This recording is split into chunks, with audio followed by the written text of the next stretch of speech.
Alors, pour commencer, on va démarrer par 5 cas concrets. L'idée, c'est vous êtes confronté à telle situation, qu'est-ce que vous faites? Donc, voilà, j'ai 5 questions à vous poser, puis on va comme ça évaluer un petit peu s'il faut qu'on bosse beaucoup le sujet cyber ou si finalement on va juste aller boire un verre et puis échanger. Alors, le cas numéro 1, vous êtes confronté à cet écran. Alors là, on est dans un environnement Windows. Hein, désolé pour ceux qui sont sur Mac, ça commence. J'aurais pu, c'est vrai, en voyant ça, je me dis j'aurais pu mettre un écran Mac. Voilà, voilà. Ah, ça, je l'attendais. Alors, du coup, cette fenêtre apparaît sur mon écran. Que dois-je faire? Alors, c'est un message qui, a priori, semble venir de Microsoft et qui vous demande d'appeler le support technique parce que votre ordinateur a été verrouillé.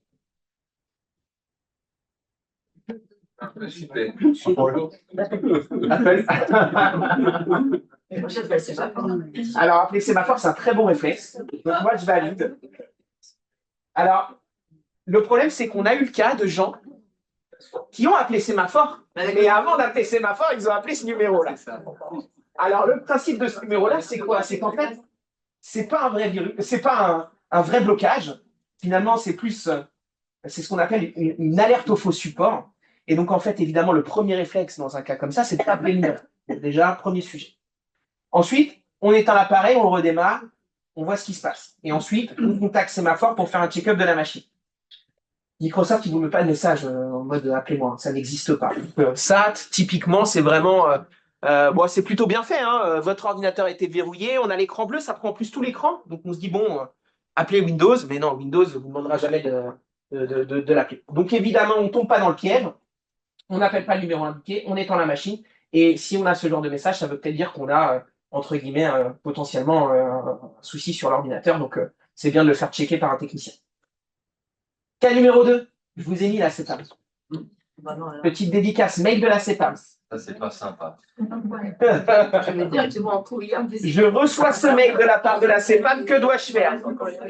Alors, attention, parce qu'il y a quand même 249 € à la clé, si on clique sur le bouton. Alors, premier sujet, on regarde qui c'est qui l'envoie. Donc moi, ça, je suis OK. Comment? Alors souvent, justement, les faux mails sont souvent très aguicheurs. Donc là, c'est aguicheur quand même, 249 €. Moi, je les veux bien. Alors en effet, on regarde l'expéditeur. C'est vrai que l'expéditeur a l'air un peu bizarre. assurance.maladie@plein-de-lettres.com. C'est un peu douteux. Ensuite, il y a d'autres alertes. Bon, en effet, le côté aguicheur, c'est un peu trop aguicheur, un peu trop beau pour être vrai. Mais il y a d'autres points. Donc, le premier, c'est les fautes d'orthographe. Je ne sais pas si vous avez vu, généralement dans un mail institutionnel de l'assurance maladie ou autre, ça peut être votre banque. Hein, là, on prend l'exemple de la CEPA, mais ça pourrait être votre banque, ça pourrait être un faux mail de n'importe qui. Généralement, il n'y a pas de faute d'orthographe. Donc là, c'est même pas une faute d'orthographe, c'est une faute de grammaire, c'est la tournure de la phrase qui est un peu bizarre. Il n'y a pas de point après la phrase. Ensuite, on a un aperçu des liens non disponibles et surtout le domaine d'expédition du mail. Là, vous voyez, c'est https://www.assuré.amélie.fr. Bon, ce qui est intéressant dans ce genre de mail, c'est que vous savez, vous passez la souris dessus et vous allez voir vers quoi il vous emmène. Il va vous mettre une petite infobulle et puis vous allez voir vers quel est le vrai URL. Alors ça, déjà, c'est pas un URL officiel, très clairement, mais ça pourrait être encore autre chose, etc. Donc là, évidemment, il s'agit d'un mail de phishing. Est-ce que tout le monde sait ce que c'est que le phishing? En gros, on se fait passer pour un organisme quelconque et l'objectif, c'est de collecter vos données, soit vos données personnelles, soit des mots de passe, soit vos données bancaires, et à la fin de s'en servir à votre rencontre. Donc évidemment, il faut être extrêmement vigilant sur la partie phishing parce que ça fait partie des principales cyberattaques aujourd'hui. Donc là, aujourd'hui, sur du phishing, ceux qui parlaient de Mac tout à l'heure, évidemment, on est tous, potentiellement, on peut tous se faire avoir par du phishing, qu'on soit sur PC ou sur Mac. Donc il faut faire hyper attention. Alors, sachez qu'il y a, je le dis quand même, toutes mes slides ne sont pas une cybermenace. Il y en a qui sont des vrais SMS, des vrais mails ou des vraies infos. Alors, quand tu es dans l'expiration, cliquez pour. Donc vous pensez que c'est quoi? Que c'est un vrai mail? Un vrai SMS ou un faux SMS? J'ai entendu que les candidats parlaient. Alors là, c'est ma CPS arrive à expiration, cliquez. Et déjà, ça, c'est bizarre. La CPS, elle n'arrive jamais à expiration. C'est que les CPE. Si, elles peuvent arriver à expiration. Ouais, elles peuvent arriver à expiration. Si. Alors, elle arrive à expiration, donc, avant le 10 novembre. Oh là, on est le 7, c'est chaud. Donc là, urgence, on vous précipite un peu vers le précipice, pour le coup. Et donc, on a un truc qui s'appelle http ma-cps-vital-santéfr.com. Ouais, ça sent l'embrouille. Ça sent l'embrouille et il y a un truc qui est super important et qui sera valable pour tous les mails de phishing, tous les SMS de phishing. Vous voyez ici, j'ai un HTTP. Normalement, ça doit être HTTPS si c'est sécurisé. Donc, quand vous avez un lien dans lequel vous avez un HTTP, où en gros, vous ne voyez pas le S, ouais, 95% de chances que c'est l'arnaque. Et si on clique dessus, qu'est-ce qui se passe? Eh ben, tu te fais pirater, Delphine. Mais il te pirate quoi? Le numéro de téléphone? Ah bah là, après, tu vas cliquer sur le lien. Donc, alors, plusieurs possibilités. Soit ça va faire télécharger un petit logiciel malveillant qui va venir soit sur votre smartphone, se mettre un petit logiciel espion, etc. Ça peut être ça. Ça peut être un lien où il dit renseigner des informations personnelles. Donc, tu renseignes et puis du coup, tu mets tous tes trucs et voilà. Mais en fait, il ne faut même pas cliquer parce qu'en effet, ça pourrait être tout de suite un logiciel espion et hop, tu télécharges, ça envoie un exécutable et c'est parti. Ça peut être entre guillemets un truc où il va vous dire oui, il faut payer 10 € pour votre nouvelle CPS, rentrez vos codes bancaires. Ça pourrait être ça. Ça pourrait être plein de choses en fait. Mais à partir du moment où on n'a pas ça, le HTTPS, c'est mort. Il ne faut pas y aller. Donc, comment? Vous supprimez le SMS, à la limite, vous bloquez le numéro, encore mieux. Mais du coup, dans ce cas-là, il y a plein d'indicateurs. Je vous ai fait le SMS le moins bien fait. C'est-à-dire qu'en gros, alors, je dis pas ça pour le design, parce que le marketing va me tirer entre les pattes après. Non, si vous voulez, il y a tous les indicateurs d'un faux SMS. Le premier, ça. Vous voyez, un 07. Ouais, c'est généralement un 07. Peu de chances que, entre guillemets, un SMS officiel arrive d'un 07. Ça arrive généralement d'un 36 001 ou un numéro un peu plus à 5 chiffres. Ensuite, faute d'orthographe, le cliquer. Le caractère urgent, généralement, on vous met la pression quand on veut vous pirater. On vous fait peur, du coup, vous êtes là, il faut absolument que je le fasse. Mince, ça m'inquiète. Oui, je le fais, sinon, voilà. Il faut faire attention parce qu'en fait, ça, c'est un SMS de phishing. Et des fois, il y a aussi ce qu'on appelle le spear phishing. Le spear phishing, c'est quoi? C'est en gros, ils vont réussir à collecter des données sur vous. Typiquement, imaginons que vous avez une fuite de données. On a collecté vos données médicales. Et puis, le patient, à partir de ces données médicales collectées, on va lui dire, voilà, les résultats de votre analyse, etc. Et puis là, il va cliquer parce qu'il sera en plein dans des analyses qu'il doit faire. Donc, il ne se posera pas de questions, etc. Et donc, en fait, maintenant, les mails de phishing, les SMS de phishing, c'est de plus en plus personnalisé. Et même un œil avisé, moi, des fois, je regarde le truc 3 fois, je suis là, et puis je suis même presque admiratif en me disant, il est bien fait celui-là, quoi. Ça, c'est pas un SMS de phishing bien fait, mais il y en a des très, très, très bien faits. Et pour le coup, on s'y tromperait, quoi. Donc, il faut vraiment avoir un œil avisé. Et surtout, si vous avez un doute, c'est qu'il n'y a pas de doute. Voilà, très clairement. Donc le caractère urgent qui vous met la pression, et là le lien qui n'est pas officiel. Donc ce que je vous disais, le HTTPS, et puis un lien un peu bizarre. Est-ce qu'il y a un risque à ouvrir Oui. le message? Oui, si vous l'ouvrez, potentiellement, ça peut être un logiciel espion qui se télécharge. C'est que parfois, on voit juste une partie du message, on a le début. Donc de l'afficher? Non, l'afficher, normalement. Mais il ne faut pas, entre guillemets, mal cliquer. Vous cliquez sur le lien et mince, par inadvertance, voilà. Non. L'afficher, non. Alors attention, je dis ça, mais pour un SMS, parce que pour un email, vous savez, des fois, on n'a pas les images. Et potentiellement, en fait, votre navigateur mail, on va dire, il faut désactiver, par exemple, le téléchargement automatique des images, parce que dans ça, ça peut parfois être, entre guillemets, des choses qui se téléchargent. Donc, il faut faire attention à ça. Donc, en gros, un email dont, entre guillemets, un peu douteux, vous vous dites que c'est un truc bizarre, faites pas télécharger les images. Si vous trouvez ça bizarre, vous le mettez dans vos courriers indésirables. En tout cas, vous l'ignorez. Attention, il y a des cas quand même où c'est vraiment des cas c'est pas des cybermenaces. Alors, à votre avis, dans ce cas-là, est-ce que c'est une cybermenace? C'est ce que ça vous semble être, entre guillemets, un vrai virus? Et est-ce que vous pensez qu'il faut cliquer sur les boutons réparer mon iPhone ou ou détruire les virus maintenant. De toute façon, un iPhone, ça tombe complètement mal. C'est pas vrai. C'est pas vrai, mais puisque ça, c'est des messages typiquement que vous pouvez avoir sur le smartphone. En fonction des sites sur lesquels vous naviguez, vous pouvez tomber là-dessus. Et alors, du coup, vous faites quoi? Vous redémarrez? Ouais. Vous cliquez pas, vous essayez pas de réparer? Ah non. Non. Personne? Non. Ouais, vous êtes super bon. Bah non, faut pas. Hein. En fait, c'est ce qu'on appelle là une alerte au faux virus. Alors des fois, c'est pire que ça, c'est-à-dire c'est le virus du gendarme. C'est en gros, vous allez avoir une amende, voilà, on vous fait flipper vraiment. Alors nous, on en a plein, hein, des médecins qui nous appellent, oui, allô, sémaphore, mais j'ai rien fait, je vous assure, machin, etc. On dit non, mais vous inquiétez pas, docteur. Il n'y a pas de souci, c'est ça le virus en fait. En gros, l'idée, c'est que c'est une alerte au faux virus. Qu'est-ce qui va se passer du coup? C'est qu'en fait, vous allez cliquer là-dessus, et c'est en cliquant là-dessus que vous allez télécharger un potentiel malware. Et donc que là, vous allez vous retrouver dans une situation de cybermenace. Donc comment les détecter? Bon, déjà, pour ceux qui sont des clients historiques Sémaphore, l'antivirus chez nous, c'est EZ. Donc on a aujourd'hui 2000 agents installés chez nos clients. Donc là, aujourd'hui, moi, c'est pas un message EZ, c'est antivirus, il n'y a rien de marqué de particulier. Bon, pour le coup, ça correspond pas. Ensuite, l'URL.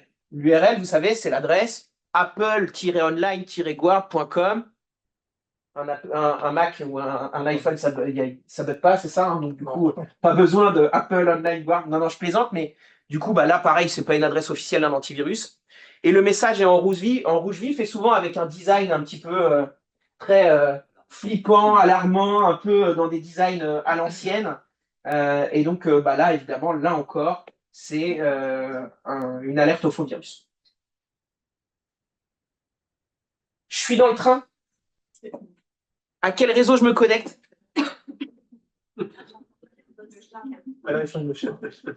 Ouais, Charles, faut peut-être éviter. Casse-bure? Tous? Aucun. Ah, aucun, c'est pas, j'ai pas mis en possibilité. Bah, c'est le premier. Vous êtes sûr? Non. Bah, j'ai pas mis, mais c'était un piège. Aucun. Alors, c'est hyper important parce qu'en fait, on a tous besoin d'Internet, souvent sur nos smartphones. Et en fait, bah, des fois, on a tendance à se connecter dans un aéroport, dans le train, dans une gare. Et puis, bah, notamment quand on est à l'étranger, c'est pratique. On se retrouve, je sais pas moi, dans un aéroport, on est en transition, on doit reprendre un avion. Ce serait bien de pouvoir joindre, mettre un petit WhatsApp, tout va bien, à la famille, etc. Bah non, en fait, faut pas faire ça. Parce qu'en fait, malheureusement, moi, demain, je peux renommer mon partage de connexion et puis je m'appelle SNCF officiel. Pas un souci. Hein. Puis là, je vous pirate vos données. Mais aussi, en fait, il faut savoir que les réseaux, de manière générale, les réseaux publics ne sont pas sûrs. Beaucoup de trafic, beaucoup de gens qui s'y connectent, etc. Et c'est une vraie cybermenace aujourd'hui pour vous. Donc le problème, c'est que vous allez vous dire, ouais, mais je suis pas dans un contexte pro, c'est pas grave. Ouais, mais sauf que au final, votre téléphone, par exemple, bah, vous l'utilisez dans un contexte, j'imagine, pro, perso. Vous vous retrouvez, entre guillemets, à possiblement donner la main à quelqu'un sur des données personnelles qui sont stockées sur votre téléphone et puis vous vous retrouvez piraté. Donc ça, c'est la première chose. Si on est sur smartphone, bah, on utilise la connexion mobile de son smartphone et pas le Wi-Fi. Et puis si on est à l'étranger, et bah tant pis. Tant pis, on anticipe et on prend un forfait 4G étranger. Comment? On pourrait, c'est vrai. Mais le problème, c'est que bah faut l'avoir anticipé. Mais oui, ça pourrait, tout à fait. Avec le VPN, ça marche. Oui, avec le VPN, c'est déjà beaucoup plus sécurisé, puisqu'en fait, vous protégez complètement le tunnel. Donc oui, le VPN, au final, c'est quand même beaucoup mieux. Et à l'étranger, on fait comment alors? À l'hôtel? Non, à l'étranger. Oui, non, mais par exemple, vous êtes à l'étranger dans un hôtel? Oui. VPN, ou alors il y a des solutions, on vous présentera ça sur l'atelier cyber pour sécuriser votre connexion quand vous utilisez un réseau public. Mais de manière générale, il faut éviter. De manière générale, il faut éviter les réseaux publics. J'ai tendance, quand vous êtes en France, en tout cas, vous faites simplement un partage de connexion avec votre smartphone, vous connectez à votre smartphone et vous naviguez. Et surtout, vous n'utilisez pas. En fait, il faut limiter les risques. Donc, vous n'utilisez pas les trucs en France quand vous êtes à la gare, quand vous êtes à l'aéroport en France, dans tous ces contextes-là, eh ben, vous évitez, vous faites du partage de connexion. Et à l'étranger, c'est quoi? Comment on voyage? On veut un truc, si on veut, ça s'achète, ça se passe comment? Pour la partie VPN, Non, pour la partie, demain, je vais à l'étranger, je vais avoir je vais pouvoir consulter mes mails et tout ça. Je fais comment en pratique? Bah, Si je vais pas au McDo, le McDo, c'est ce qu'il y a de pire, McDo. Le McDo, c'est le réseau wifi public du McDo. Non, il y a des solutions pour. On vous présentera ça sur l'atelier cyber, mais il y a des solutions pour. Alors, ça peut être le VPN. Nous, on a aussi la Signing Spot. On vous montrera ce que c'est. C'est un petit équipement que vous branchez derrière votre ordinateur qui établit un canal complètement sécurisé pour toutes vos connexions sur des réseaux qui ne sont pas sûrs. Enfin, il y a plein d'alternatives possibles pour pallier à ça. Mais entre guillemets, quand vous êtes, pardon du terme, mais sans rien, eh ben, en tout cas, c'est les codes, c'est la 4G. Est-ce que ça veut dire si on s'est connecté l'autre fois, il faut demander au smartphone ou à l'ordinateur d'oublier ces réseaux? Ça ne changera pas grand-chose. En fait, entre guillemets, si vous êtes connecté pendant 1 heure à un réseau public, potentiellement. Non, mais après, Oui, vous pouvez l'oublier, mais ça ne changera pas grand-chose. ça changera rien. Non. il y a moyen de savoir si on a déjà des trucs à l'intérieur de notre smartphone, parce que de toute façon, on a Antivirus. un antivirus. Ouais. J'y viendrai tout à l'heure, mais en fait, un antivirus, c'est pas fait que pour un ordinateur. Un antivirus, c'est fait pour un smartphone, c'est fait pour une tablette. Enfin, je veux dire, aujourd'hui, les cyberattaques, elles proviennent de partout. Donc, en fait, on équipe bêtement nos ordinateurs, mais en fait, il faut tout équiper. Tout doit être protégé, Même sur Mac. même sur Mac. J'y viendrai tout à l'heure. Et pour les plus réticents qui n'y croient pas, je vous ai même trouvé un article officiel de la NSSI, qui est l'Agence nationale de la sécurité numérique, qui vous explique. En fait, si vous voulez, sur Mac, et à la limite, on peut prendre le point tout de suite. Le principe d'un pirate, il va vouloir, comment dire, toucher le plus de personnes possible. Aujourd'hui, 70% des gens, voire 80% des gens, ils sont sur PC. Donc, il y a beaucoup plus de virus sur PC. Il y a moins de virus sur Mac. C'est une réalité. Mais par contre, le risque zéro, il n'existe pas. Il y a des virus sur Mac. Il y a des virus qui tombent sur l'iPhone. Et puis, il y a plein d'attaques qui sont malheureusement pas forcément liées à votre antivirus. C'est lié à du phishing, c'est lié à du brute force, c'est lié à de l'exfiltration de données. Enfin, il y a plein de choses. Aujourd'hui, de toute façon, il faut se protéger, peu importe son système d'exploitation et peu importe ses outils. Mais j'y viendrai tout à l'heure, on développera ça un petit peu plus. Alors, la situation actuelle, elle est pas simple. Déjà d'un point de vue géopolitique. Encore une petite nouveauté hier. Le contexte géopolitique, il est très compliqué. Et en fait, quand le contexte géopolitique est compliqué, forcément, les cyberattaques, elles augmentent. Puis elles viennent d'où? Elles viennent de Russie, elles viennent de Chine, principalement. Bon, c'est déjà pas mal, mais elles viennent de partout en réalité. Et donc, en fait, elles augmentent actuellement. Elles ont augmenté, elles ont augmenté déjà pendant le Covid, elles ont accéléré au moment de la guerre en Ukraine. Et puis, on percevait qu'à chaque fois que la France faisait une aide supplémentaire à l'Ukraine, les cyberattaques, elles augmentaient, elles augmentaient, elles augmentaient. Et c'était assez impressionnant quand on regardait les statistiques. Donc aujourd'hui, le contexte, il est vraiment pas simple et on n'est vraiment pas à l'abri. Et ça va s'intensifier. Pour le coup, l'Europe en a conscience parce que il y a même des nouvelles normes qui sortent, notamment le NIS2, etc., qui fait que en fait, l'objectif pour les entreprises, par exemple, c'est vraiment de sécuriser, sécuriser, sécuriser, parce que ça peut devenir critique pour un pays. Alors vous, si votre cabinet il se fait pirater, ce sera peut-être pas critique pour le pays, mais ce sera critique pour vous. Les petits cabinets, c'est aussi des cibles. En fait, dans les journaux, qu'est-ce qu'on a? On voit principalement des hôpitaux, des cliniques qui sont piratées. Et puis, je sais pas, peut-être certains d'entre vous se disent, bah oui, c'est des grosses structures, et puis moi, en tant que petit cabinet, on va pas venir m'embêter. Et c'est pas la réalité. En réalité, il y a beaucoup de tentatives de cyberattaques sur les petits cabinets, et il y en a qui réussissent parce que les petits cabinets sont moins bien protégés, en fait, qu'un hôpital. Et donc, en fait, c'est certes moins médiatisé, mais c'est tout aussi important. Donc, il y a une vigilance accrue à avoir. Et en plus, c'est surtout que vous êtes responsable des données de vos patients. Donc, il y a un vrai impératif aujourd'hui à ne pas être défaillant en matière de cybersécurité. Les conséquences, pour vous, elles sont similaires aux hôpitaux. Typiquement, perturbation des consultations. Hein. Demain, vous criez vos données, vous n'y avez plus accès. C'est compliqué, quoi. Hein. On ne voit pas les antécédents. On ne sait pas ce qui s'est passé avant. On ne sait pas ce qu'on lui a prescrit. Pas facile, quoi. Donc évidemment compliqué. Vol de données, perte de confiance des patients, parce que vous allez le voir qu'en fait, quand vous faites pirater, en plus, vous êtes censé le dire à vos patients. Moi, j'aimerais pas annoncer imaginons c'est toute la base de données, j'ai 2000 patients, annoncer à mes 2000 patients que leurs données, elles sont dans la nature. compliqué.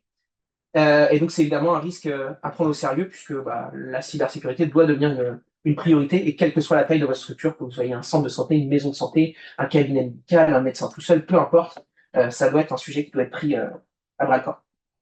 Donc, l'impact d'une cyberattaque, première conséquence, financière et opérationnelle. Financière, pourquoi?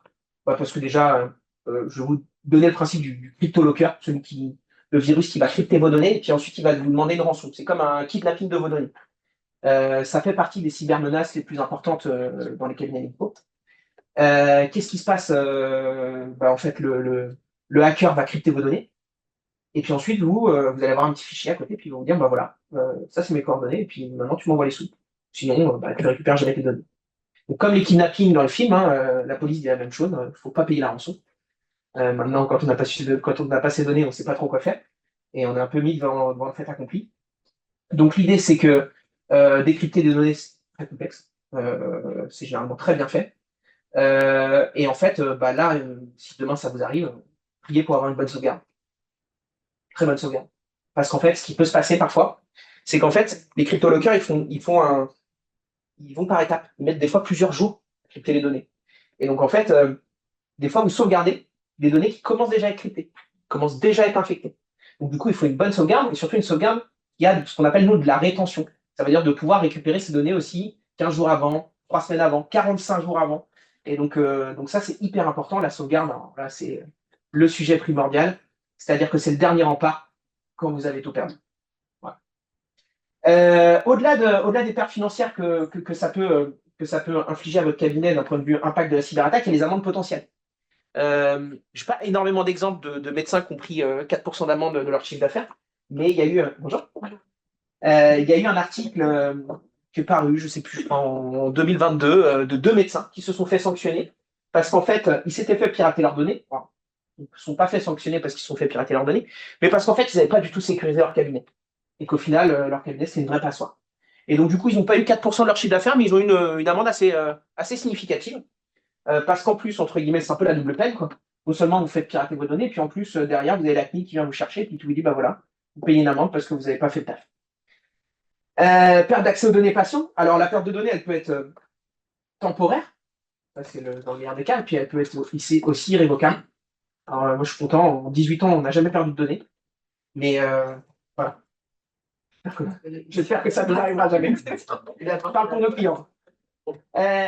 Donc, impossibilité de consulter les dossiers médicaux et historiques des patients. Donc, évidemment, ça ralentit les soins, ça complique, ça peut provoquer une erreur médicale parce que forcément, demain, vous n'avez pas accès à vos données, vous êtes humain, vous pouvez oublier des choses. Donc voilà, possibilité d'erreur médicale. Et puis, le risque définitif, irrémédiable de perdre des données, c'est juste assez flippant. Atteinte à la réputation, j'en parlais tout à l'heure. Voilà. Généralement, si vous êtes obligé de déclarer dans les 70 heures à tous vos patients que vous êtes fait pirater, forcément tout le monde va le savoir. Et potentiellement, vous allez même peut-être avoir un petit article. Alors, vous n'aurez pas la chance des hôpitaux qui auront un article dans un média national, vous aurez peut-être le média local, mais ce sera suffisant pour, entre guillemets, vous porter préjudice. Et puis évidemment, c'est une atteinte à la confidentialité des patients. Ce qu'il faut comprendre, en fait, c'est que derrière, les données médicales, elles ont une grande valeur. Vous êtes dans un domaine où la donnée médicale, elle a une grande valeur. Ça a une grande valeur sur le dark web. Est-ce que ça parle à tout le monde, le dark web? Ouais, le dark web, c'est ce que je disais tout à l'heure, c'est le web des criminels, tout simplement. C'est là où on peut trouver un organe, c'est là où on peut trouver une Kalachnikov, c'est là où on peut trouver de la drogue, c'est là aussi où on peut trouver des données de santé. Pourquoi? Parce qu'en fait, avec ces données de santé, ensuite, on va pouvoir s'en servir pour aller faire ce qu'on appelle le spear phishing, c'est-à-dire en gros dire, voilà, vous avez telle pathologie, vous avez reçu vos résultats d'analyse. Ah bah oui, j'ai telle pathologie, j'ai un clic, et puis ensuite, piratage. Et puis ça va bien au-delà, les données de santé, pour de la stat, pour plein de choses, enfin voilà. Ça a une grande, grande, grande valeur, donc vous êtes évidemment un secteur sensible, et donc à protéger, pour le coup extrêmement. Vos obligations en cas de cyberattaque, j'en parlais tout à l'heure, 72 heures pour déclarer l'incident en cas de cyberattaque, on va dire, avérée. Des fois, vous avez l'écran, vous avez appelé, mais vous êtes tout de suite coupé. Bon, théoriquement, vous êtes censé le déclarer à la CNIL. Maintenant, est-ce qu'il y a un vrai risque de cyberattaque? Pas vraiment. Maintenant, vous avez donné la main, vous avez cliqué, vous avez appelé le numéro, il a téléchargé un petit truc, vous l'avez vu copier des données. passage par la CNIL, vous déclarez, et puis vous vous retrouvez du coup à devoir le notifier, parce qu'après tout s'enchaîne. Vous déclarez à la CNIL, après vous devez prévenir vos patients, puisque la CNIL va vous l'imposer.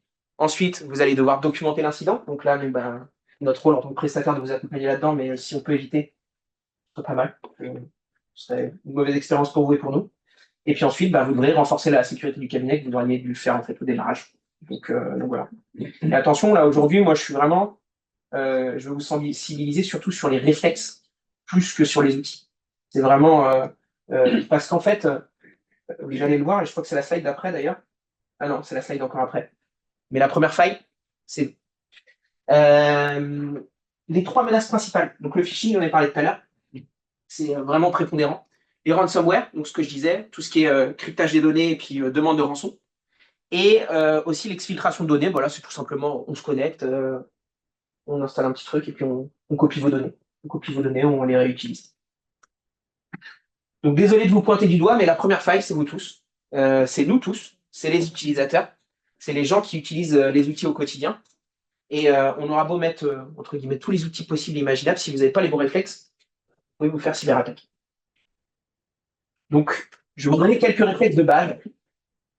Le premier, je regarde si je suis à peu près dans le timing, 20h44, pas foufou, hein. Ouais. On va accélérer un petit peu. Le premier réflexe, c'est de choisir ses identifiants et mots de passe avec soin. Alors, un identifiant, un mot de passe qui doit être différent pour chaque utilisateur. Donc, la secrétaire ne doit pas avoir accès à votre mot de passe. Vous lui donneriez peut-être pas votre code de carte bancaire. Du coup, vous ne lui donnez pas votre mot de passe. Il faut un mot de passe par user. Des mots de passe complexes, respectant les recommandations de la CNIL. Alors là, accrochez-vous bien. 12 caractères comprenant des majuscules, des minuscules, des chiffres, des caractères spéciaux. Donc voilà.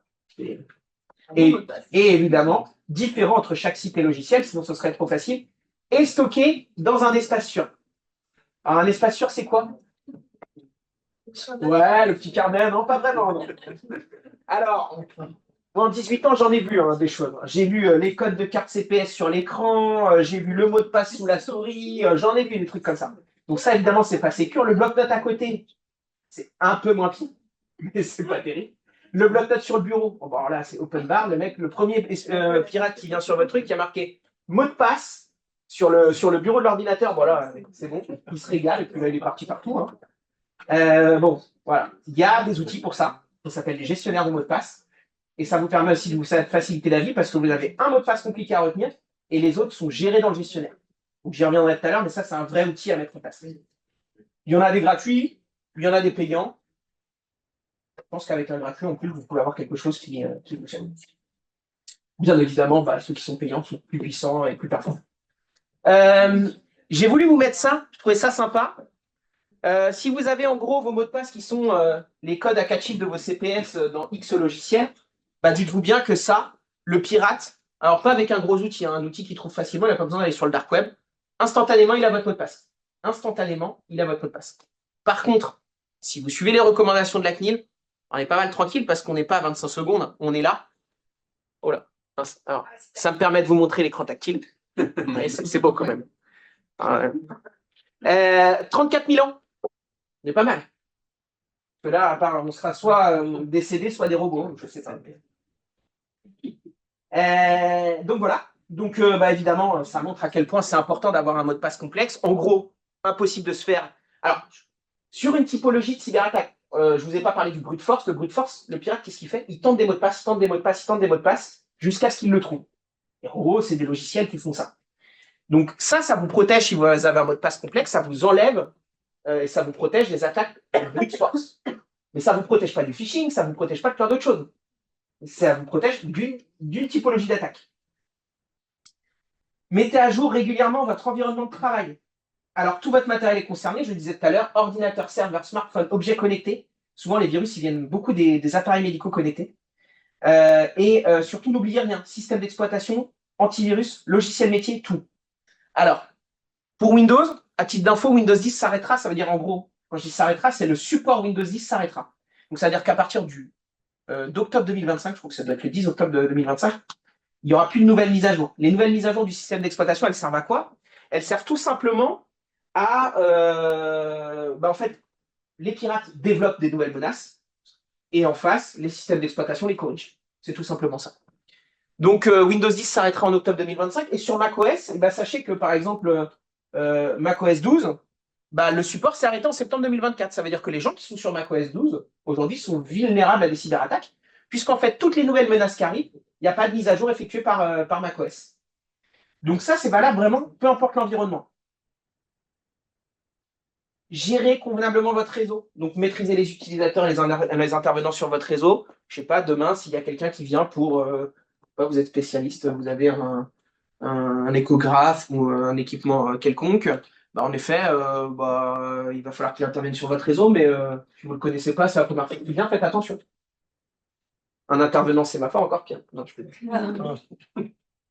ayez une gestion claire des droits d'accès. Alors ça, c'est super important. C'est valable pour vos dossiers partagés au sein d'un cabinet médical, mais c'est aussi valable pour votre logiciel métier, notamment quand vous êtes en pluridisciplinarité ou dans un gros cabinet.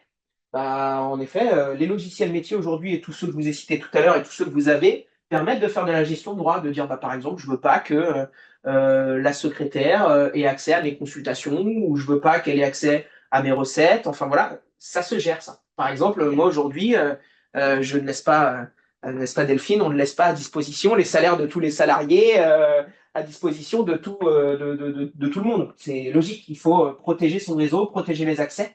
Donc c'est très important. Maintenir sa CPS à un usage personnel. Bah, si vous voulez que votre secrétaire elle fasse entre guillemets des feuilles de soins électroniques, et bah, vous lui commandez une CPE auprès de l'ANS. Comme ça que ça doit se passer. Et ensuite, vous, une fois par jour, bah, vous sécuriserez avec votre CPS les feuilles de soins électroniques pour les télétransmettre. Il y a des cartes pour ça, il faut les utiliser. Ça fait partie d'une négligence. Hein.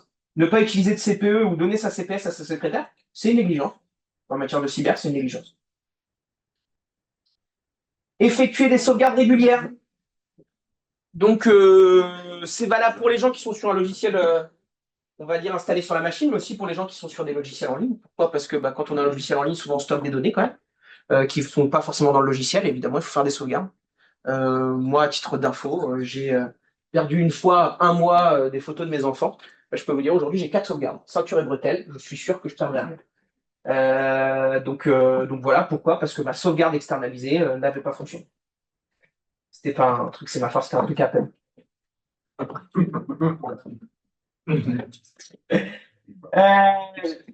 Donc limiter l'utilisation des supports de stockage amovibles. Alors évidemment, la sauvegarde, on a beaucoup mis, nous on en a beaucoup fait, des clés USB, des disques durs externes, etc.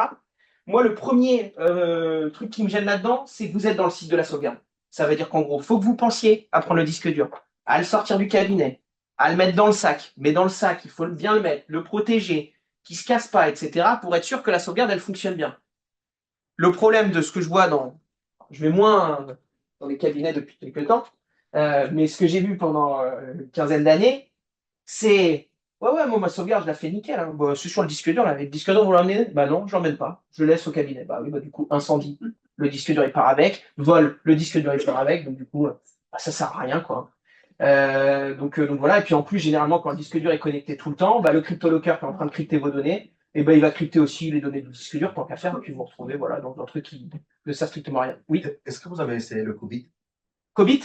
Qubit, Ça me parle pas. c'est une sorte de cloud mais distribué avec une partie disque dur chez chacun des composants de réseau. D'accord. En gros, qui synchronise vos machines, c'est ça? Qubit, non, ça me parle pas. Je sais pas, à distance. On a une sorte de disque dur connecté Ouais. et on sauvegarde les données dans un fichier. D'accord. C'est sur un cloud, c'est pas uniquement sur le disque local. Okay. C'est partagé entre tous les participants de l'entreprise. Ok, d'accord. Une sorte de drive. Une sorte de drive, mais avec des données partagées dans tous les participants. D'accord. Ok. Vous n'avez pas essayé. Alors, nous, on a un outil qui est un peu comme ça, qui s'appelle Net Explorer. Je ne sais pas si c'est exactement la même chose qui est utilisée. Je crois que vous l'utilisez. Qui permet, en effet, d'avoir une sauvegarde de vos données dans le cloud, partagée avec d'autres utilisateurs, etc. Bon, c'est une sorte de drive sécurisé HDS Peut-être que Cobit, c'est la même chose. Cobit, je connais pas en tout cas. C'est un nom d'application, c'est ça? Oui. Ouais, d'accord, ok. Bah non, bah, pour le coup, C'est l'objet aussi. Oui, d'accord, ok. Ça va. Donc j'imagine en fait, vous devez avoir, ok.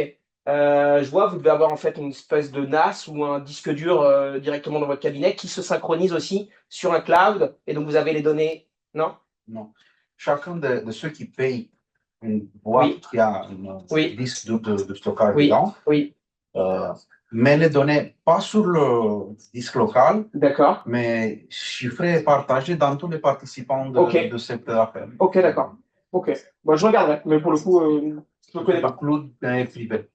Peu de privé. Ok, d'accord. Bah, nous, aujourd'hui, on fait ça avec du NAS Synology qui nous permet d'avoir, en fait, sur un équipement, on n'est pas complètement externalisé. On est, entre guillemets, les données, elles sont sur le NAS, mais par contre, on met en place un drive, mais chez nous. Le problème, en tout cas, moi, je ne sais pas si c'est exactement ça dont je parler, mais le problème de ça, c'est que ça reste un NAS chez nous. Alors, nous, aujourd'hui, on le synchronise aussi sur des serveurs ailleurs. Comme ça, si demain, entre guillemets, nos données, entre guillemets, brûlent parce que notre agence crame, et ben, on se retrouve à avoir les données aussi à l'extérieur du cabinet. Le problème de ce genre d'outil, parfois, c'est se dire, en effet, on a un disque dur externe ou éventuellement un NAS connecté à l'ordinateur. Ben, le problème, c'est qu'en effet, en cas d'incendie, on perd tout. Dans le cas du NAS dont je vous parle. Donc ensuite, il faut que les données elles soient chiffrées. Donc évidemment, si on sauvegarde sur le disque dur, ce n'est pas une copie de la base. Hein. Si on copie la base, en effet, quelqu'un récupère votre disque dur, il vous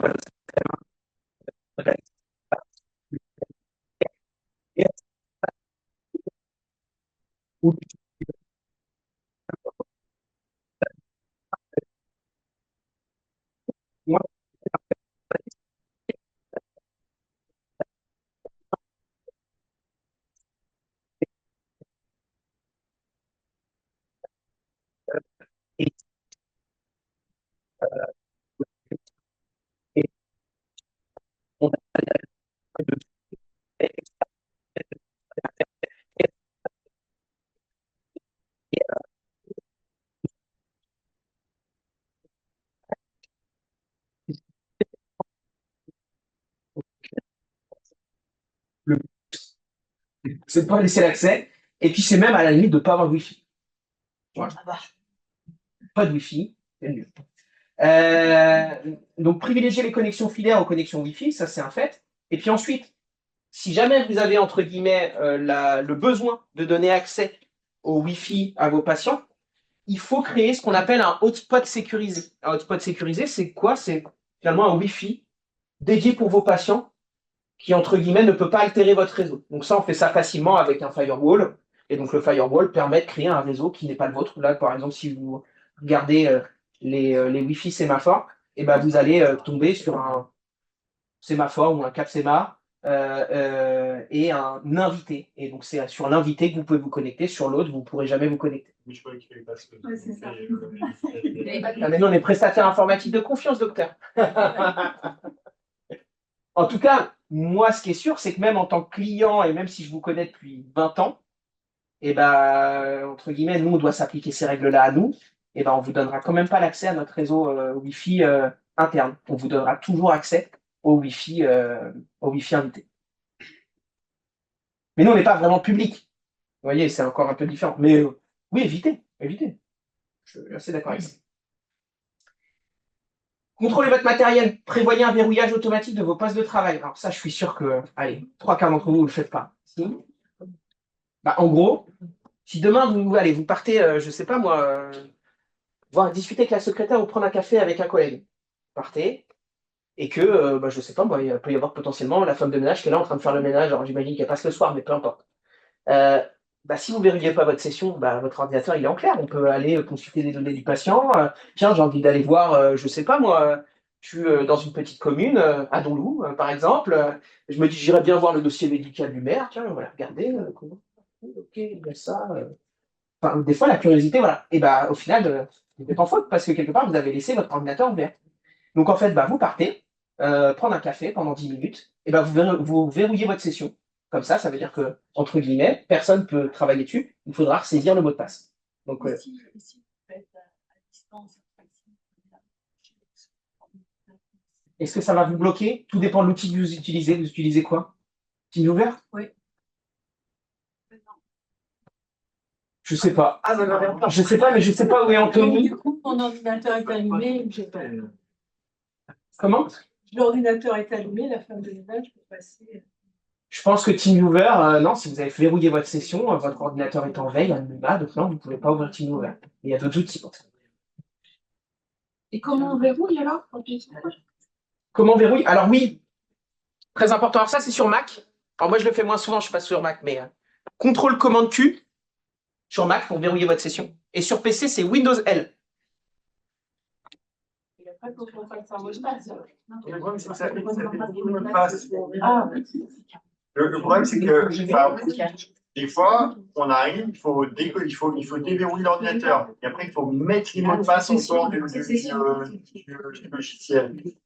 Je sais. Mais par contre, si vous le mettez en veille, vous n'aurez pas entre guillemets, à rouvrir votre logiciel. Il sera ouvert. Si vous faites Windows L, votre session, quand vous allez la rouvrir, elle va se mettre telle qu'elle. Tout sera comme, entre guillemets, quand vous l'avez verrouillé. Ça verrouille juste l'ordinateur. Donc, du coup, je reviens peut-être sur ce que j'ai dit par rapport à TeamViewer.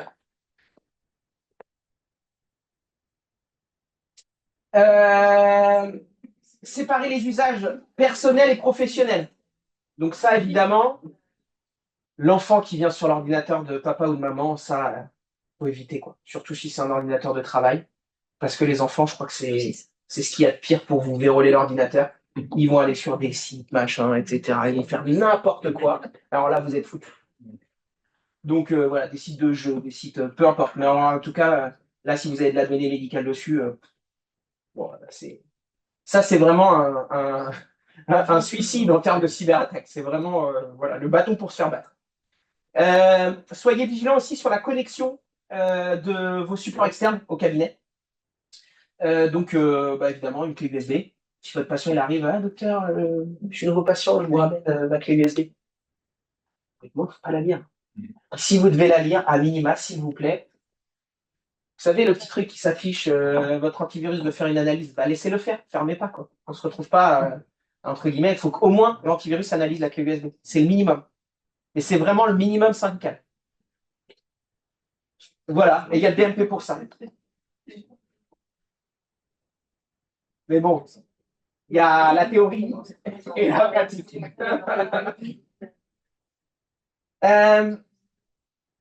Consolider votre sécurité. Donc évidemment, privilégier des solutions de cybersécurité françaises ou européennes. Pourquoi? Parce que le contexte géopolitique il est quand même changeant. Hein. Nos amis d'aujourd'hui ne sont peut-être pas nos amis de demain. Donc très clairement, moi j'ai tendance à vous recommander de partir sur des solutions françaises, voire européennes, et d'éviter toutes les solutions russes, chinoises, et même américaines, je commence à en revenir. Alors nous, le problème, c'est qu'on travaille avec un constructeur sur la partie cyber qui est le leader mondial du firewall, qui s'appelle Fortinet. Et malheureusement, ils sont tellement bons que c'est compliqué de se dire qu'on va plus bosser avec eux. Mais bon, ça fait partie des sujets, parce que malheureusement, voilà, le contexte est particulier. Donc ça, c'est fondamental. Et à titre d'info, il y avait beaucoup de praticiens, pas sur notre parc, mais beaucoup de praticiens qui utilisaient la solution Kaspersky. Je ne sais pas si ça vous parle. Kaspersky, à un moment donné, les gens, ils ont dû tous basculer sur autre chose. Ou si on ne les a pas basculés sur autre chose, c'est vraiment problématique parce que, en effet, quand un contexte géopolitique se tend entre deux pays, et forcément, les outils qui sont censés vous aider ne sont peut-être plus des outils qui sont censés vous aider. Alors évidemment, on n'a pas de certitude de ce qui se passe, de comment ça se passe, de machin. Mais évidemment, c'est une précaution qu'il faut prendre, surtout quand on a de la donnée médicale. 91. C'est quoi 91?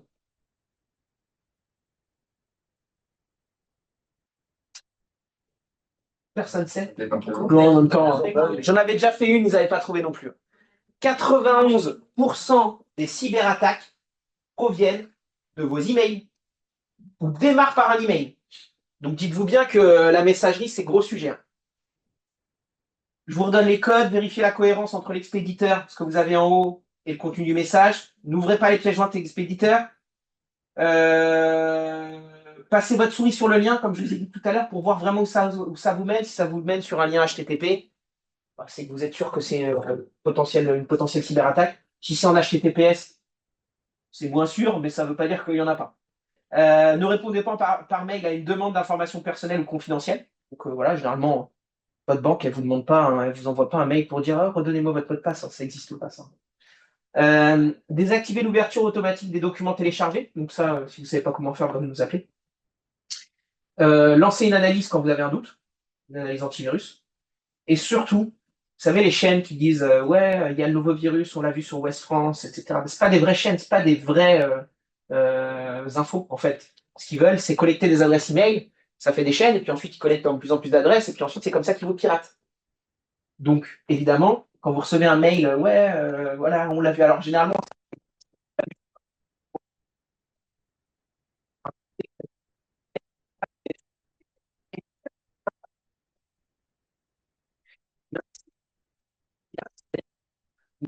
votre enfant qui part à l'étranger en voyage scolaire, il vous laisse un message, l'IA arrive à reproduire sa voix. Là, on est en science-fiction, hein, mais c'est vraiment, enfin, science-fiction qui est pour le coup, c'est la réalité, mais ça peut paraître un peu fou. Il vous laisse un message, papa, maman, j'ai un souci, je me suis fait embarquer par la police en Australie, j'ai un problème, etc. Faut que tu m'envoies un mandat cash, machin, etc. Et en fait, bah, c'est pas votre enfant, la voix elle ressemble, etc. Mais ils ont collecté des informations personnelles, ils ont réussi à trouver la voix bonne. Ça va super loin. Vraiment, c'est impressionnant. Et ça va être de pire en pire. Et ça va être le cas aussi, bah, évidemment, dans les médias. Malheureusement, ça va être aussi une façon de manipuler l'information, puisque aujourd'hui, avec l'intelligence artificielle, on est capable de tout faire. Tout faire. Je peux, entre guillemets, prendre Étienne et puis lui faire dire n'importe quoi avec sa bouche qui bouge. Bah, vous le voyez dans l'émission sur TF1, là, Cancun, ça peut être. Voilà. Euh, je vais accélérer un petit peu parce que faut qu'on avance et qu'on a d'autres ateliers. Consolider votre sécurité à tous les niveaux. Donc l'antivirus pour sécuriser votre poste de travail, fondamental. Donc choisissez votre antivirus avec soin. Ils ne se valent pas tous. Il y a des antivirus gratuits, il y a des antivirus payants. S'il y en a des payants, c'est qu'il y a une raison.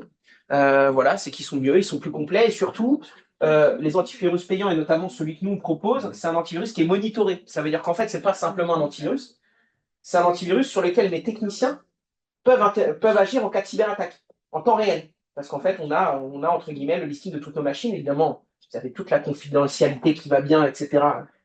Ça, c'est pas une problématique. Mais par contre, on est capable, entre guillemets, demain de diffuser une mise à jour sécuritaire à l'ensemble de notre parc client ou éventuellement d'agir sur une problématique spécifique en temps réel. Alors, du coup, par contre, il faut faire attention parce que parfois, il y a des antivirus qui ne marchent pas bien avec certains éditeurs de logiciels métiers. Donc, bon, c'est toujours intéressant d'avoir l'avis de l'éditeur. Alors, nous, ce qui est bien, c'est comme on est entre guillemets, un partenaire de la plupart des éditeurs, on est capable de vous dire ce qui fonctionne bien avec tel ou tel éditeur. Privilégier une solution qui dispose d'un agent, donc comme je vous disais tout à l'heure, qui permet de faire du monitoring en temps réel par votre prestataire informatique. Et un antivirus qui n'est pas à jour est un antivirus qui ne vous protège pas des nouvelles menaces. Évidemment, bah, il faut le mettre à jour. C'est fondamental. Fausse croyance, aucun système d'exploitation ni aucun matériel n'est totalement à l'abri d'une cyberattaque. Oui. Et une solution antivirus complète sur l'ensemble des postes du cabinet n'est pas une option, ça veut dire que chaque poste Oui. doit avoir son outil. Oui. Ouais. Et ce n'est pas une option. Sinon, bah, vous êtes vulnérable. C'est bien comme antivirus. Il y en a pas. Tous. Tous, ils ont leur version Mac. Hein. Ils ont tous leur version Mac.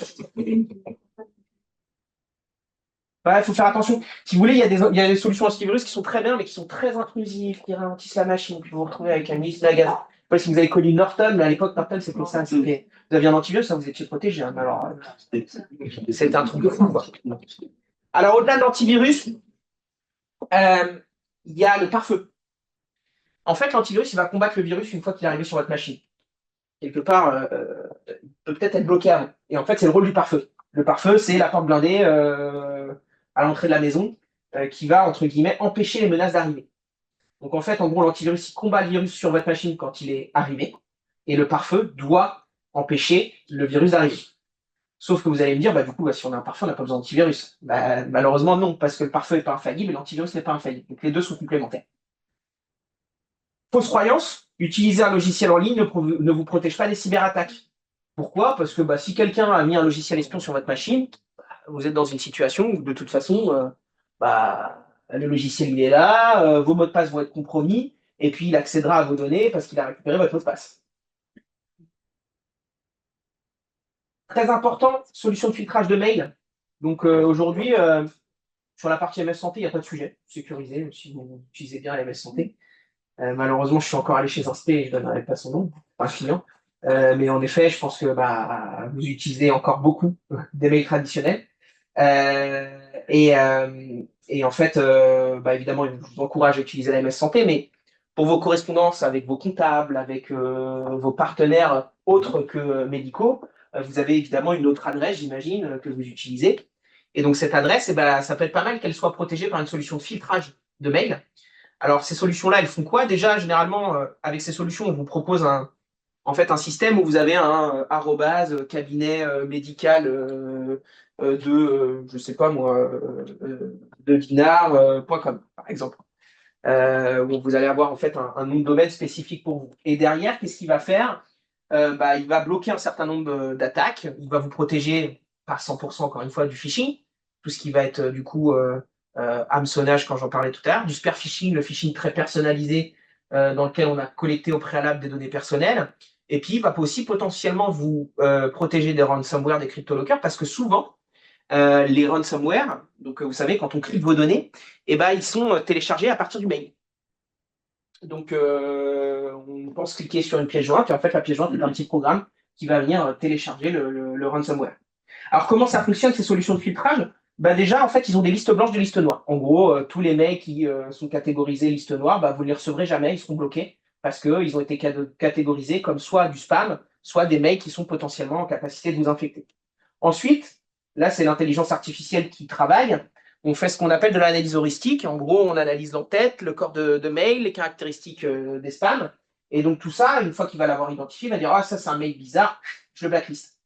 Et de la même façon, il a aussi une base collaborative de spam que les utilisateurs déclarent. Du coup, c'est des milliers de spams qui sont déclarés, d'adresses de spam. Et donc, du coup, vous vous retrouvez à avoir déjà une adresse beaucoup plus épurée, sans spam. Je ne sais pas si vous en avez, mais moi, depuis que j'ai mis ça sur mon adresse, je revis parce que malheureusement, mon adresse est pas mal utilisée. Et puis, je me retrouvais à avoir chaque jour 20, 25, 30, 40 spams au milieu des mails des praticiens. Donc, c'était compliqué. Et donc, du coup, ça fait à la fois une protection, sur des cybermenaces et maintenant des mails, mais aussi une protection potentielle sur du spam. Et ça, c'est quoi comme solution, par exemple? Ça, c'est VAD Secure. C'est présenté sur l'atelier cyber, mais ça s'appelle VAD Secure et en effet, c'est une solution qui se couple en fait à votre adresse email. Alors, le gestionnaire de mots de passe, sujet important, c'est-à-dire que tout à l'heure, en effet, on disait, ouais, vous me disiez justement, ça peut faire beaucoup de mots de passe, ça fait long, 12 caractères, etc. L'idée, en fait, c'est d'en avoir qu'un. Un mot de passe maître que vous utilisez tout le temps et qui, derrière, vous permet de déverrouiller, si je puis dire, tous vos autres mots de passe. C'est vraiment ça l'idée. Donc, en fait, idéalement, il faudrait un mot de passe par solution. Et c'est difficile de stocker ça dans un endroit sûr autre qu'un gestionnaire de mots de passe. Donc, le gestionnaire de mots de passe, il agit comme un coffre-fort numérique. Il permet d'avoir qu'un seul mot de passe. Il vous permet de générer aussi des mots de passe sécurisés de façon automatisée, que vous n'avez pas besoin de retenir, mais qui vous sécurisent. Et il surveille la présence de vos mots de passe compromis sur le dark web. Je ne sais pas si vous avez vu, si vous utilisez le gestionnaire de mots de passe de Google, qui n'est pas déconnant en soi. Il vous le dit. Il vous dit, vous avez 5 mots de passe compromis, par exemple. Et dans ce cas-là, évidemment, il faut les changer. Il est bien de chercher un mot de passe de Google. Euh, Les gestionnaires de mot de passe de Google, on peut utiliser ça ou pas? C'est mieux que rien. C'est mieux que rien. Il y a le trousseau d'Apple. Oui, moi, ça me semble pas déconnant. Je n'ai pas fait d'études spécifiques sur le fait s'il est plus performant ou non qu'un autre. Je pense que ça peut valoir le coup de s'interroger.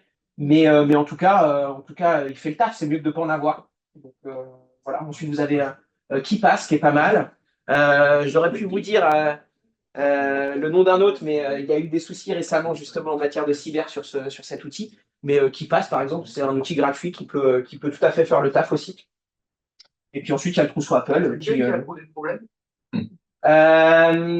J'ai plus le nom en tête. Je ne sais plus. Je vous redonnerai le nom, mais je l'ai plus en tête. C'était un outil britannique qui s'est pour le coup fait pirater. Alors, il n'y a pas eu de grosses fuites, etc. Il n'y a pas eu de conséquences importantes sur les utilisateurs, mais malgré tout, il y a eu un piratage. Sauvegarde en ligne ou l'usage d'un logiciel cloud. Donc, évidemment, en complément d'une sauvegarde locale. Donc, moi, la sauvegarde locale, je ne suis pas contre. que c'est même plutôt bien. Mais la sauvegarde locale toute seule, c'est un peu léger. Donc, soit avoir une sauvegarde complémentaire externalisée, soit avoir que de l'externalisé. Moi, j'aime bien la notion de ceinture et bretelle, parce que, en effet, on pourra toujours vous réinstaller votre logiciel, on pourra toujours réinstaller votre ordinateur. Par contre, on ne pourra jamais vous restituer vos données. Donc, fondamental de pouvoir avoir une sauvegarde externalisée. Donc, il faut qu'elle soit certifiée HDS, hébergeant de données de santé, qu'elle soit évidemment sécurisée, qu'elle soit automatique et régulière, et surtout supervisée par une équipe. Parce que c'est bien d'avoir une sauvegarde, mais si personne ne voit si elle se fait bien ou non, ça sert un peu à rien. Et si on a un logiciel en ligne, ça sert à quoi ça? Alors, si vous avez un logiciel en ligne, vous n'avez pas besoin de sauvegarde externalisée pour votre logiciel métier, on va être très clair. Par contre, potentiellement, si vous avez des documents partagés au niveau du cabinet, je ne sais pas moi, des comptes rendus que vous partagez avec, dans un dossier avec des confrères, etc., bah, ça peut être utile pour ça. Mais si, entre guillemets, l'intégralité de votre activité, qu'il n'y a rien sur votre ordinateur, et que votre ordinateur ne sert qu'à ouvrir votre logiciel en ligne, vous êtes sécurisé. Alors, attention, je dis sécurisé, encore une fois, vous n'êtes pas à 100% à l'abri d'une cyberattaque. C'est toujours le problème. La plateforme peut se faire pirater et puis vous vous retrouvez avec vos données compromises. Mais en tout cas, à ce niveau-là, ce ne sera pas forcément votre responsabilité. Ce sera la responsabilité de votre éditeur. Alors, on parle beaucoup de NIS2. Certains sont interrogés par des prestataires, etc. La directive NIS2, c'est quoi, etc. Bon, c'est une directive européenne qui a pour but de renforcer la cybersécurité des secteurs critiques. Alors, la santé fait évidemment partie des secteurs critiques, sauf que vous, à l'échelle d'un cabinet médical, vous n'êtes pas forcément concerné par cette directive. C'est prioritairement vraiment les structures qui vont avoir un impact important sur le fonctionnement, on va dire, de l'État. Typiquement, un gros hôpital, une grosse société de transport, une grosse entreprise très stratégique, je ne sais pas moi, Airbus ou des choses comme ça, ou Dassault. Et puis aussi des structures de soins, mais un peu plus grosses que le cabinet médical classique. Peut-être au niveau des centres de santé, notamment des groupements de centres, vous allez être un peu plus concerné par la directive NIS2, mais pour le coup, pour les autres, c'est vraiment pas un sujet. Par contre, en fait, même si vous n'êtes pas concerné là-dessus, vous avez quand même un paquet d'obligations, la conformité RGPD, la protection des données de vos patients, la mise en place d'outils pour la sécurisation de votre système d'information, utilisation de mot de passe-fort, antivirus, pare-feu, sauvegarde régulière, etc. Et puis ça, vous devez le justifier en cas de cyberattaque, même parfois sans cyberattaque. La formation de vos équipes, de vos salariés, donc par exemple vos secrétaires, etc. La gestion des accès, de contrôle strict, la traçabilité des accès des données sensibles. Donc en fait, vous n'êtes pas concerné par la directive NIS2, pardon, mais en fait, vous êtes concerné par plein d'aspects de la cybersécurité. J'ai presque fini, on n'est pas si mal dans le timing. Pour ceux que ça intéresse, pas obligatoire, je vous propose un petit quiz. Ensuite, il y aura 2-3 slides sur d'autres choses. Sur la cyber, sur lequel vous pouvez tous jouer si vous le souhaitez. Si vous avez tous un smartphone, il va y avoir un petit QR code qui va s'afficher. Vous allez pouvoir flasher le QR code et vous allez directement pouvoir. Et c'est pas une cyberattaque. Ça pourrait. Ça pourrait.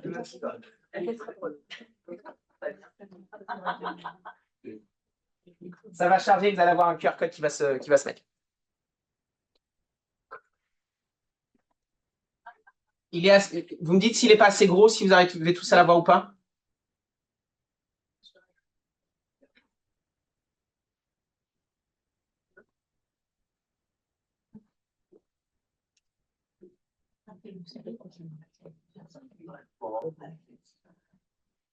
Alors, je ne sais pas s'il est. Il m'entend sémaphore dans l'autre salle ou pas? Oui, regarde les gens.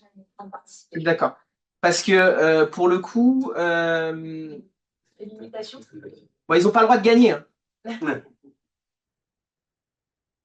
Bon, du coup, on n'avait rien prévu pour le gagnant, mais on va quand même trouver quelque chose dans le frigo, sans doute une bouteille de champagne ou quelque chose comme ça pour marquer le coup. Et évidemment, tous les gens de sémaphore dans l'autre salle, ne me foutez pas la honte. Hein. J'ai dit que vous étiez bon. Hein.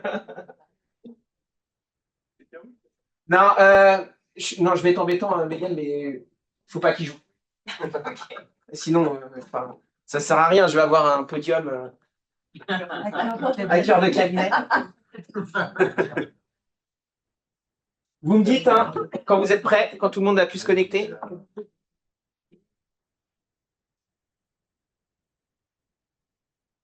Waouh! On a du monde. Hein. J'ai 50 connexions maximum. Bah oui, en plus.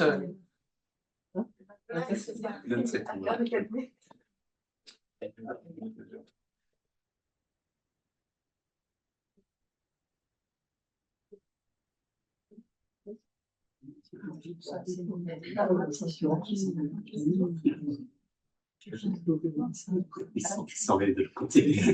J'ai entendu le message.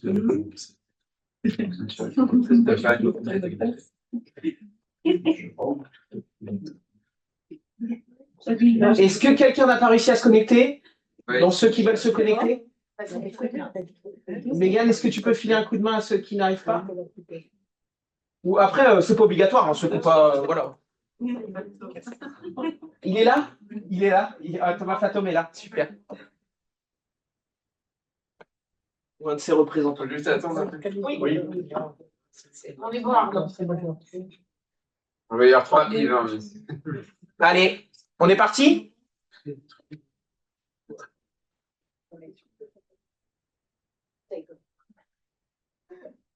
Ouais, peut-être même faire 3 plis. Ouais.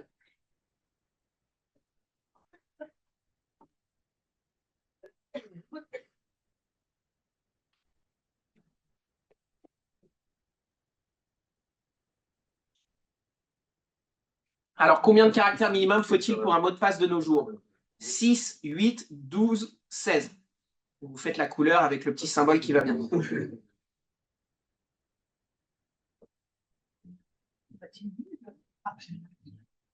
On a bien mis un peu de son, mais ça ne marche pas. Bon, normalement, il y a une petite musique, mais bon, c'est pas très grave. Allez. Alors, eh ben, on est pas mal. On est pas mal, à part de... Alors, je vous informe que seulement les premiers vont être vus. Les derniers, on les verra pas, on ne saura pas. Allez. Du coup, oui, je vous ai pas dit, mais il y a une notion de rapidité. Bon, Étienne, par contre, tu n'as pas le droit de gagner. Incognito. Non, non, Étienne, T'inquiète, on va perdre. tu dois faire exprès de perdre. C'est ça. Qui est KS2? Eh ben, KS2 prend la tête. Mais on ne savait pas qu'il y avait une notion là. Eh ben, désolé. Je vous ai cloué pour une question, mais il reste 9 questions. Vrai ou faux? Je peux brancher n'importe quelle clé USB sur mon ordinateur sans rien craindre. Bon, franchement, si vous vous trompez là. C'était bon. Ah, mais il y a un bug pour tout le monde, je pense. Non, Non. ça marche. Alors, s'il vous plaît, il faut être bon joueur. C'est pas dommage. Bon, bah, il y a du vrai. Bon, bah, écoutez. Hein. Ah bah, moi je suis partie. Alors, en quoi consiste le phishing? De la pêche, c'est vrai, mais piéger un individu avec un mail, pirater les données d'un individu ou un nouveau type de sécurité en informatique.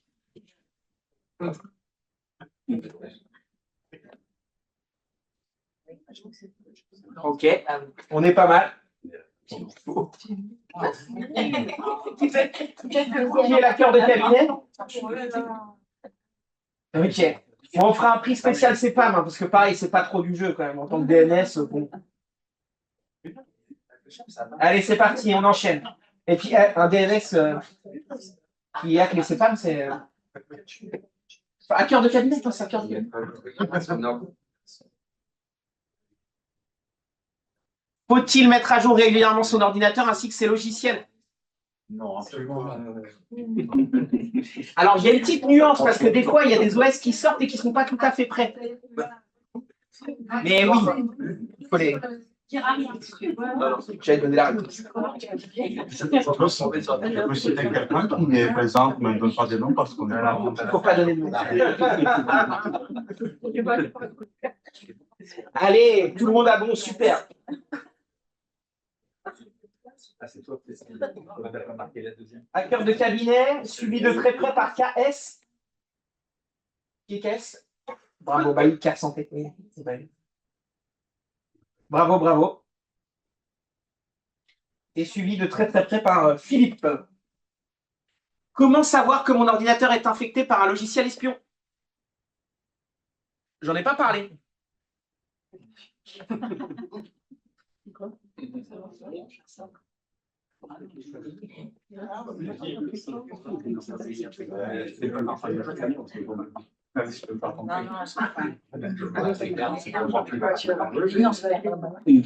Et ouais, généralement, l'ordinateur, il est ralenti. Alors, si votre ordinateur a 9 ans, hein, bon, peut-être aussi parce qu'il est ancien. Allez, question suivante. Toujours à cœur de cabinet, suivi de Philippe qui a pris la deuxième place. Philippe, c'est qui? Ah, bravo Philippe. Et Thomas Fato.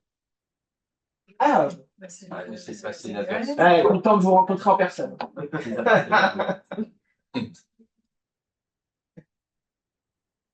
Est-il sans danger de se connecter à un réseau Wi-Fi public ouvert?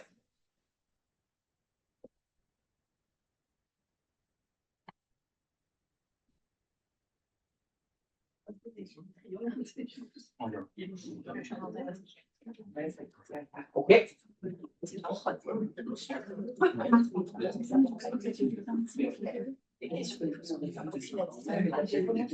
C'est Pam, suivi de Philippe, suivi de RL. RL, c'est qui? Ah, et Charles, ok. Et Camille D. Ok, bravo. Bravo, bravo. Ça se joue sur les 3 dernières questions. Qu'est-ce qu'une attaque par brute force? J'en ai parlé vaguement.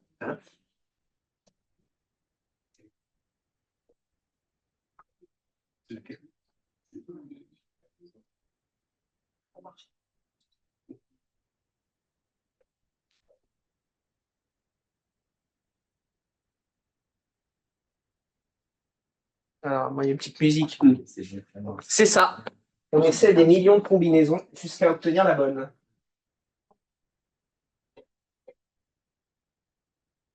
Ok. Donc, les 2 premiers à CEPAM, la manche, suivi de très près par le docteur Leroux, suivi de très près par Philippe, et ensuite Camille. On reste sur la 4e et la 5e place, pareil. Quel est l'intérêt de crypter ces données? Je n'ai pas trop parlé de ça. Ah, ça mais ça, je vais en parler juste après.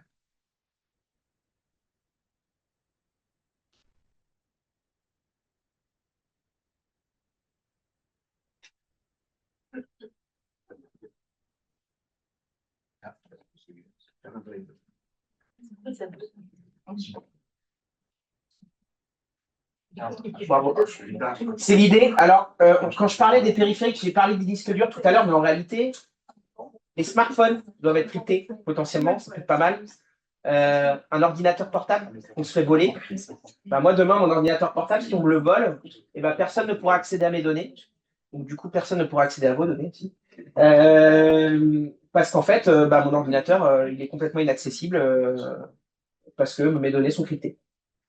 Donc, qu'est-ce qui crypte aujourd'hui des ordinateurs, des téléphones, etc. Ben, généralement, c'est des options, des antivirus.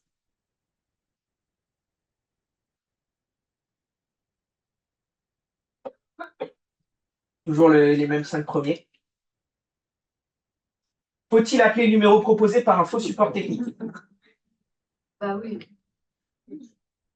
Après, si vous aimez l'aventure, pourquoi pas.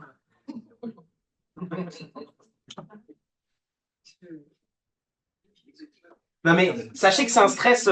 Enfin, ça doit pour moi être un stress pour vous, mais c'est un stress pour nous aussi en tant que prestataire.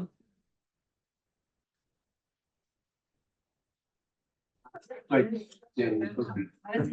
Allez, je crois que c'est l'avant-dernière question. Non, la dernière. Qu'est-ce qu'un cheval de Troie? J'en ai pas parlé.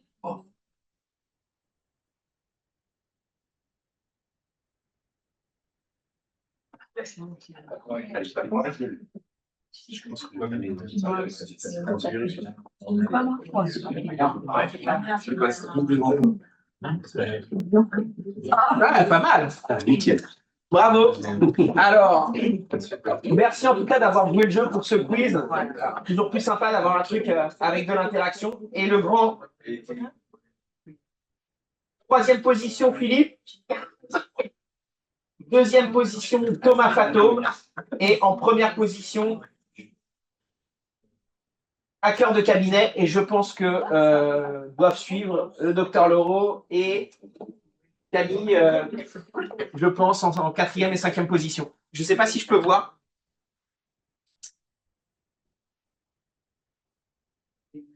Podium. Voilà, je vais peut-être pas mettre voir le résumé parce qu'on va pas mettre, on va pas mettre tout le monde, mais en tout cas, merci. Je finis juste par 2 slides. La première, c'est qu'on est là pour vous accompagner en tant que prestataire. L'objectif, c'est que je vais vous proposer de vous entraîner. Je vais vous expliquer comment. Je vais vous proposer de vous auditer et on va vous proposer de vous former.